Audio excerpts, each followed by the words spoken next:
बिस्मिल्लाहिर्रहमानिर्रहीम। Last time हमने जो है वो वायरोलॉजी सीरीज़ जो है इसका लेक्चर पढ़ा था।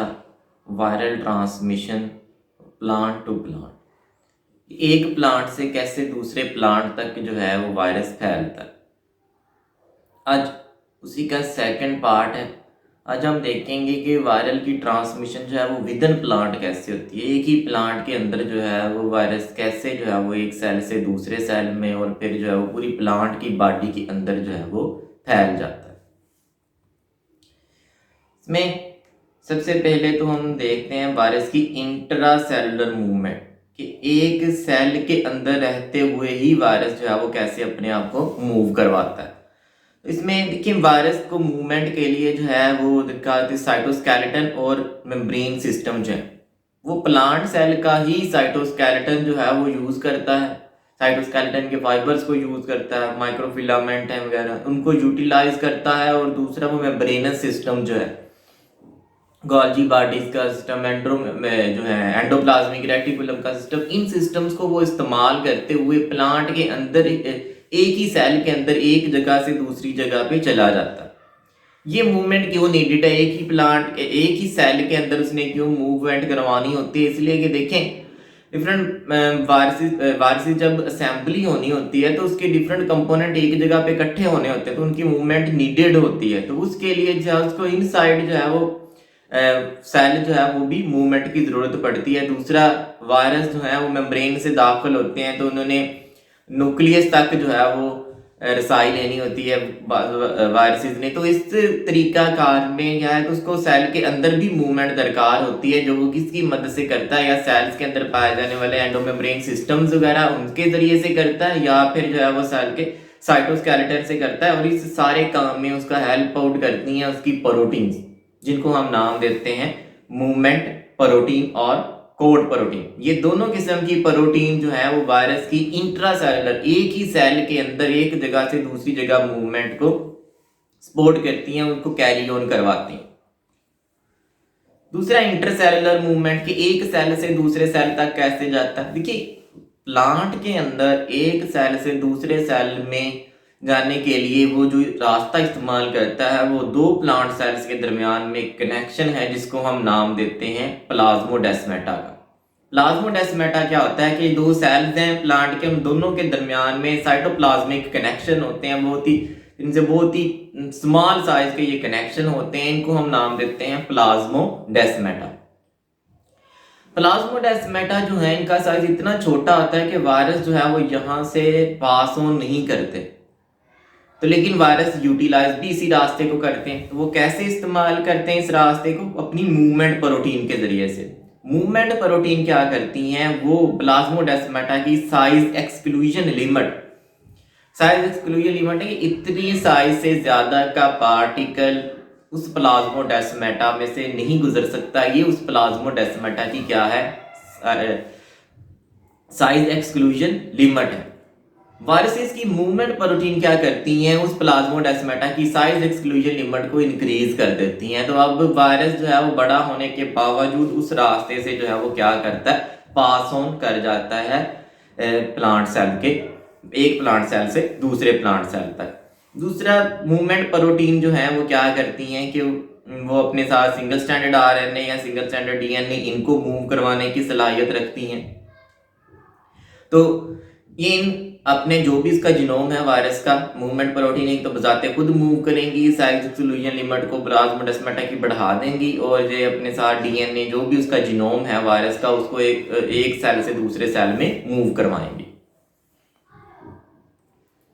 इसके बाद अब हम आते हैं सिस्टमिक मूवमेंट। सिस्टमिक मूवमेंट है कि प्लांट के वायरस जो था उसने फॉर एग्जांपल लीफ पे इन्फेक्ट किया है, या स्टेम पे किया है, या रूट पे किया है, किसी भी एक जगह पे उसने जो है वो इन्फेक्शन पैदा की है। उसके बाद वो प्लांट की पूरी बॉडी में फैलता है, उसके एक लीफ से दूसरे लीफ तक, स्टेम तक, रूट तक, या फिर स्टेम से लीफ तक, रूट तक, या फिर रूट से स्टेम और लीफ तक, या दूसरे ऑर्गन्स तक। ये सारा उसका सारी बॉडी में फैल जाना जो है ये क्या कहलाता है, उसकी सिस्टमिक मूवमेंट कहलाती है। सिस्टमिक मूवमेंट जो है वो वायरस कैसे कैरी ऑन करते हैं, हम एग्जांपल लेते हैं। एग्जांपल अगर उसने लीफ के ऊपर इन्फेक्ट किया है तो पहले तो वो लीफ के अंदर मीजोफिल सेल है, एक सेल से दूसरे सेल फिर तीसरे सेल, इस तरह सेल टू सेल मूवमेंट के लिए जो है वो इस्तेमाल करता रहेगा प्लाज्मोडेस्माटा को। और अल्टीमेटली प्लाज्मोडेस्माटा का इस्तेमाल करते करते करते जो है वो वायरस कहाँ पे राइज कर जाएगा, वो पहुंच जाएगा कंपेनियन सेल में। कंपेनियन सेल के वैस्कुलर बंडल के अंदर जो फ्लोएम है उसके सीव एलिमेंट के साथ एक स्पेशल सेल अटैच होता है जिसको कंपेनियन सेल कहते हैं, जो कि लोडिंग का काम करता है सीव एलिमेंट्स में। उसमें शुगर वगैरह को लोड करता है और फ्लोएम जो है फूड को ट्रांसपोर्ट करती है in whole body of plant. वो वैस्कुलर बंडल पूरी बॉडी में फैला हुआ है। अब वायरस जो है वो मीजोफिल सेल में, वो एक मीजोफिल से दूसरे में फिर तीसरे में फिर चौथे में अल्टीमेटली राइज करेगा कंपेनियन सेल में। और कंपेनियन सेल जो है वो अपने प्लाज्मोडेस्माटा के जरिए से स्पेशल कनेक्शंस के जरिए से सीव एलिमेंट के साथ अटैच है। तो वायरस उनको इस्तेमाल करते हुए लोड हो जाता है कि इसके अंदर सीव एलिमेंट्स में। सीव एलिमेंट में जब शुगर मूव करती है तो वायरस जो है उसी वैस्कुलर बंडल के अंदर जो है मूव करता हुआ प्लांट के डिफरेंट पार्ट्स तक जो है वो रसाई ले लेता है और फिर उन्हीं सीव एलिमेंट से कंपेनियन सेल और कंपेनियन सेल से अल्टीमेटली दूसरे सेल तक जो है वो अनलोड होता है और डिफरेंट किस्म के टिश्यूज तक फैल जाता है। तो सिस्टमिक मूवमेंट के लिए प्लांट वायरसेस जो है वो यूटिलाइज करते हैं कौन सा रास्ता, फ्लोएम का रास्ता। फ्लोएम के जरिए से जो है वो डिफरेंट प्लांट के ऑर्गन तक जो है वो फैलते हैं। फाइनल डिस्ट्रीब्यूशन, देखिए फाइनल डिस्ट्रीब्यूशन ये है कि प्लांट का वायरस जो था उसने सिस्टमिक मूवमेंट कर ली है सिस्टमिक इन्फेक्शन के बाद। अब वो पूरी बॉडी में फैला हुआ है तो उसके बाद वो कैसे जो है वो प्लांट के अंदर उसकी डिस्ट्रीब्यूशन कैसे है। नॉर्मली जब हम सिस्टमिक मूवमेंट की बात करते हैं, हमने कहा कि प्लांट के अंदर उसने फ्लोएम का रास्ता इस्तेमाल किया और फिर जो है वो उसकी पूरी बॉडी में फैल गया, तो हमारे जहन में अल्टीमेटली ये कंसेप्ट आता है कि वो पूरे के पूरे प्लांट में इवनली डिस्ट्रीब्यूटेड है। वो सारे के सारे प्लांट में एक ही तरह से जो है वो फैला हुआ है। मतलब लीफ में भी उसकी उतनी ही क्वांटिटी है, स्टेम में भी उतनी ही क्वांटिटी है और जो है वो रूट में भी उतनी ही क्वांटिटी होगी। इवन डिस्ट्रीब्यूशन हमारे माइंड में आती है, लेकिन ऐसा नहीं होता। वायरस सिस्टमिक मूवमेंट कर भी चुका हो तब भी वो जो है वो बहुत ही रेयर चांस है कि वो इवनली डिस्ट्रीब्यूटेड हो, स्टेम में भी उतना ही हो, लीफ में भी उतना ही हो या रूट में भी उतना ही हो। ऐसा जो है वो रेयर चांसेस में होता है। नॉर्मली जो है वो वायरस जो है वो इवनली डिस्ट्रीब्यूटेड नहीं होते थ्रू आउट प्लांट बॉडी।